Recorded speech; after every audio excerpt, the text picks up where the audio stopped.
ان الحمد للہ اما بعد اعوذ باللہ من الشیطان الرجیم بسم اللہ الرحمن الرحیم۔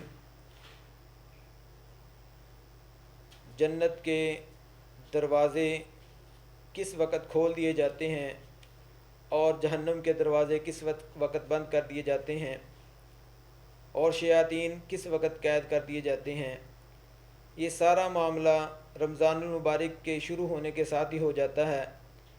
رب العالمین کے پیارے نبی نے فرمایا، جب رمضان کا آغاز ہوتا ہے تو جنت کے دروازے کھول دیے جاتے ہیں اور جہنم کے دروازے بند کر دیے جاتے ہیں اور شیاطین کو قید کر دیا جاتا ہے۔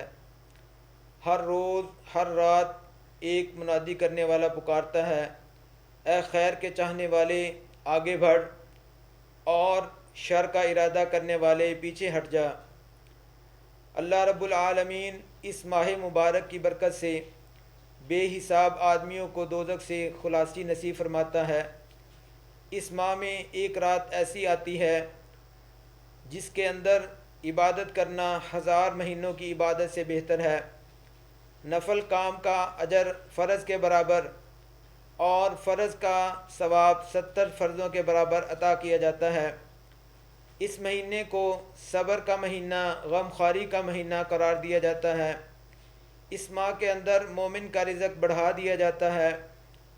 اس مہینے کا عشرہ اول یعنی پہلا عشرہ رحمت، عشرہ ثانی یعنی دوسرا عشرہ مغفرت اور عشرہ آخر یعنی آخری عشرہ دوزخ سے چھٹکارے کا ذریعہ بنتا ہے۔ اس مہینے کی آخری رات میں اللہ رب العالمین کی امت محمدیہ صلی اللہ علیہ وسلم کے روزے داروں کو ان کے روزوں کا اجر، ان کے لیے مغفرت کا اعلان فرمایا جاتا ہے۔ اس مبارک مہینے میں اللہ رب العالمین اپنے بندوں کی طرف خصوصیت سے متوجہ ہوتا ہے، خاص رحمت نازل فرماتا ہے، گناہوں کو معاف فرماتا ہے اور دعاؤں کو قبول فرماتا ہے۔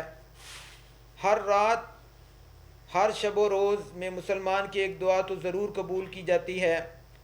بندوں کا ایک دوسرے سے اعمال میں بڑھنے کی کوشش کرنا، ایک دوسرے کی اعمال کو دیکھ کر آگے بڑھنے کی کوشش کو دیکھ کر اللہ تعالیٰ خوش ہوتے ہیں اور فرشتوں کے سامنے فخر فرماتے ہیں۔ اللہ رب العالمین سے دعا ہے کہ اللہ رب العالمین اس ماہ کی تمام نعمتوں کو، برکتوں کو سمیٹنے کی توفیق عطا فرمائے۔ وآخر دعوانا ان الحمد للہ رب العالمین۔